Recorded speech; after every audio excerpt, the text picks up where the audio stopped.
I think now we're ready for our first presentation. So I would like to welcome to the stage Jahed Momand, and we're going to be hearing about regenerating the world with ecological assets in decentralized finance. Welcome, Jahed. Come here. Do you want to sit at the table or you want to stand here? I'll stand here.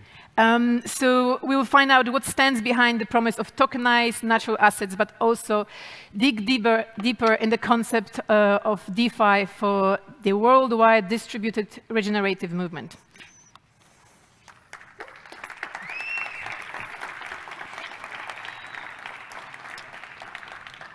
Can y'all hear me?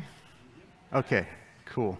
I don't know about the presentation. It's not showing up, but I can still give this thing regardless. All right, I'm gonna have to, oh, there we go. All right, great. Thanks for bearing with me. I only have 20 minutes, so benvinguts a Barcelona. I live here. It's great to see all of you here. I've always wanted to have one of these just at my doorstep, and it's happening, so I'm super excited. Who am I, real quick? I just co-founded Cerulean Ventures, which is investing in regenerative finance and in a solar punk future. That's a big theme, what's happening here. The refi movement has kind of been memed into existence in recent years. Super excited to be a part of it. I want to tell you all about what I see for this thing, right? How do we make it real? I'm also a steward at PrimeDAO and Gnosis Guild, so if you're in the DAOs, come talk to me after. Always happy to chat. So the overview of today is going to be, we're going to look at, it sucks to go after people who are so happy and cheery. I'm going to start by getting really real for a second about what the actual problem is, what we're trying to do about this thing. Then I'll kind of look at tokenization and coordination, all these words, these concepts we throw around. I want to make them real and concrete for us. I'm going to point to some facts in the world about how they're being used and how they can be used for good. And then we'll end there, and we'll hopefully keep this in 15 minutes. Here we go. All right, so we're in a climate crisis. It's pretty bad. Carbon is a major part of it. You're going to hear other folks here, like Toucan Protocol, folks like that, who are going to be talking about tokenizing carbon, making it fungible, why that's a good idea, all that. It's actually very critical, right? And we must not only mitigate and make markets around carbon, we need to actually remove it. We need to create incentives to remove it this century, or we're really deep in the shit, right? So there's also much more to it than just carbon, right? There's watersheds, there's topsoils, there's oceans, air quality.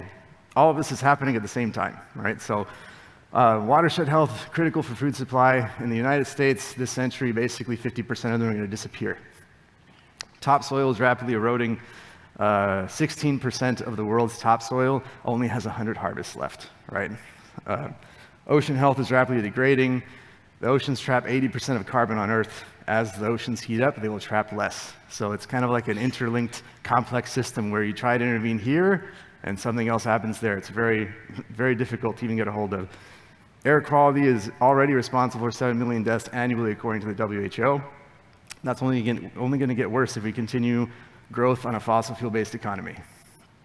And everyone who's kind of in charge has failed to act, right? We're on last year was COP26. This year will be 27. We are pretty much currently, as you can see on this chart here, on target for 3.3 degree warming in this century. That's a not habitable planet in 150 years. So this all sounds really grim. Why has it been so difficult to act? We're at a crypto conference. Usually we're going to hit on something like incentives. Coming out of this last bull market, incentives for a lot of us means dilutive incentives, money, right? I'm probably going to tell you, I think that with the value of natural capital assets, money is probably not the problem. If you talk to most economists, they're looking at, when they try to look at what is the input of the ecosystem to economies, it's about $16 to $54 trillion, right? But that's not stuff that we can make legible yet, right? It's kind of hard to get a hold of, like, what does that mean? From where, to whom? This is where you kind of get on, that's a huge number, great, let's get people to work on it. It's hard to measure, right? Like, you can't actually say, a tree, if I cut it down and sell it for palm oil, very obvious what it's worth. But it also traps carbon, it creates oxygen, it prevents erosion, it creates biodiversity. What is the price of that? How can we say, don't cut down your tree, do this instead, right? It's actually also hard to price, right? Because backing into that, if I was going to tell that person who might have, might have a palm oil plantation in Indonesia, if I tell him, hey, don't do that thing you're about to do with your mangroves and your palm trees, he's going to say, well, what should I do instead, right? And we can't price that today. And lastly, there's a handful of entities who are charged with also coming back and verifying the impact of these things. I'm not trying to pick on these people, right? They're very small. There's Vera is one of the biggest ones. They have about 50 employees, right? Like, we're relying on these people to say, some folks planted trees, they tried to regenerate the earth. Did they do that thing they said they were going to do 5 years ago? Did it have the impact it did? We are kind of, when we look at this, we're like coordination failures, difficulty measuring, illiquid assets, middlemen. This is all the stuff that we like to talk about, that blockchains address, right? So, luckily, even, you have to forgive me, it's 2022. These graphs don't look that nice anymore on the left, right?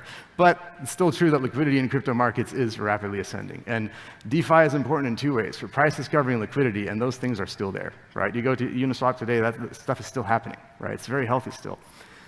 And on the other side of this, demand for voluntary carbon credits, which we're going to focus on a bit, is rapidly ascending. That's going to be a $300 billion market by the end of this decade, right? It was $1 billion last year. So the demand is huge. It's just a supply that we have to figure out. And for that, we need scale, right? So you remember this ecosystem services thing? In order for us to even get close to something like that $4.7 trillion number, we can't rely on those 4 little governing bodies to do this, right? If you think about what we need to do by 2050, essentially the IPCC and everyone says that we need to take 10 gigatons of carbon out of the atmosphere by 2050 to avoid the worst climate scenarios. That would require reforesting an area 35 times the size of the UK, right? So if you're dealing with centralized entities, that's going to be a pretty tall ask. And then if you think about this from the other end with that huge number of 16 to 54 trillion, and you look at the market cap of refi projects, we're just getting started, right? You look at that. Uniswap yesterday was under 4 billion. Look at these guys over here, Toucan Protocol, Celo, who's trying to make a stablecoin back, a natural capital asset backed stablecoin, a regen network. We're just getting started. The supply of these eco credits is just coming online to make a more like solar punk regenerative future, right? So what do we need to do? We need scale, and we need to rapidly tokenize some of these things so we can get to what are they actually worth? How can we incentivize people to take better actions, right? For all of us. So why tokenization? Well, I mean, I feel like in this audience, I'm repeating some of these arguments, but transparent uniqueness rides along with that. Instant access to global markets, price discovery and liquidity, which is really, really important to actually be able to build products on top of, right? Like if I go back to that setting for this fellow in Indonesia, maybe he needs carbon futures. Maybe we need a way to pay him to take actions now because he already did something in the past, but he might be able to do something in the future with a loan, and there's no way for us to collateralize his land, right? And do it on his terms so it's not extractive, right? And lastly, with tokenization, you're going to unlock this. Some of this already exists, right? Third-party verification of impact. Being able to say, I have GIS data, I have an oracle, I can look at a forest and say, is that forest still there? If it's still there, I can pay this person because they clearly kept it going, right? And lastly, with tokenization, sometimes you get decentralization. And if I have to remind you, we can only achieve this with decentralization. There isn't going to be like another, amazing nation-state organization that's going to really take this seriously, because in a lot of ways, the nation-state depends on the fossil fuel economy. So it's not that they're the bad guys, they're just responding to the incentives in front of them, and we have to create new ones. So real-world on-chain assets, price discovery and liquidity, global local scale. What are we trying to do? Well, you're going to hear this a lot. It's a theme at Daoist. It's a theme at all the DAO conferences. We're going to coordinate, right? What does that look like? Well, I have 8 minutes left, so I'm going to breeze through this part. Right? Basically, we've already covered some of the things that we really need: sovereignty, interoperability, natural capital assets. We also need a way to build new institutions, right? And we have these programmable institutions. We've been talking about them for years now. We need to now actually look to the past and to our own experiences from this last bear market, into this bear market we're entering, and say, what can we learn for more adaptive governance? Because the governance from multinationals, from nation states, is thoroughly broken. It's in a spot where it can't really address these coordination problems. So a regenerative economy for me means that we have sovereignty, interoperability, and composability of ecologies. And really what that means is A lot of folks are building on Polygon.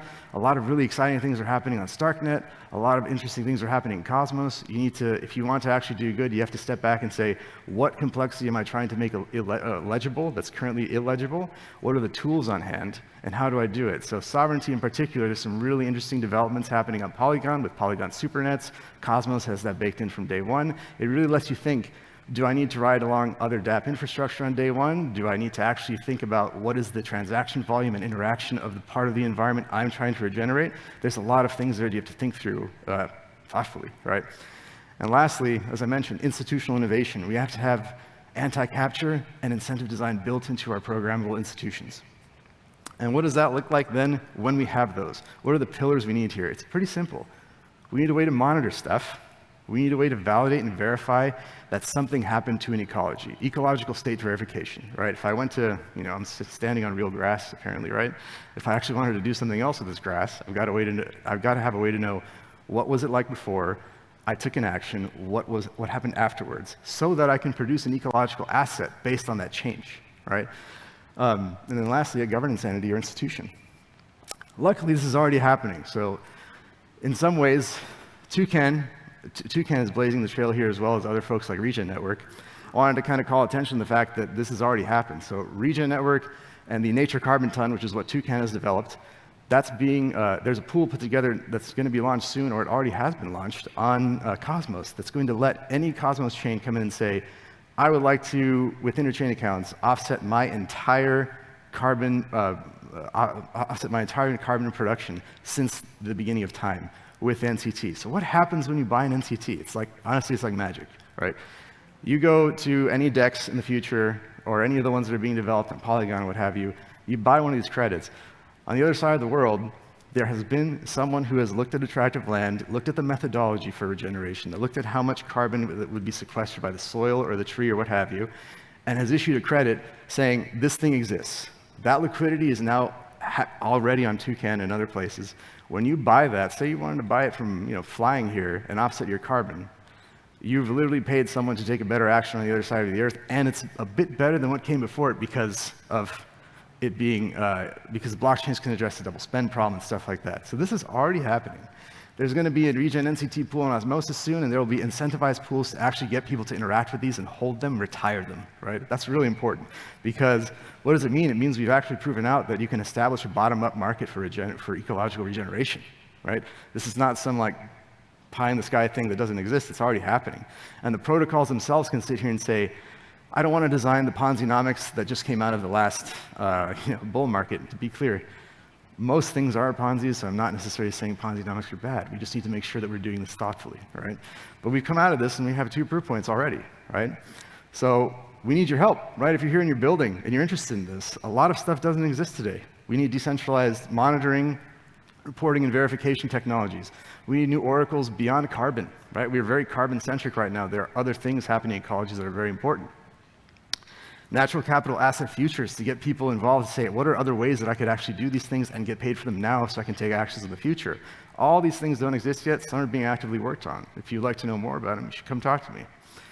And also, we're building a network that can help you do this, right? So Cerulean Ventures, great co-investors. They're building a lot of stuff in financial inclusion and regenerative finance. We've got Regen Network, PrimeDAO, Gnosis Guild to really help people build new patterns of programmable institutions. All the tools are there, right? So you don't have to do this alone. So some quick conclusions. We're in a climate emergency. We've learned a lot from DeFi, I think, in the last few years. Really important stuff around price discovery and liquidity, which is going to be very important for natural capital assets. Ecological state innovations are currently being tested by scientific methodologies all across various blockchains. It's really exciting work. And with this, we might be able to spur a movement from degen to regen, right? So that's kind of the whole point. And that's it.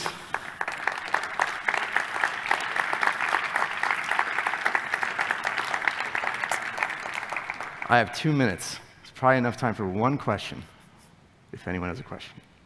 And I can't see you, so you have to raise your hand or something. All right, no questions. Oh, one question, cool.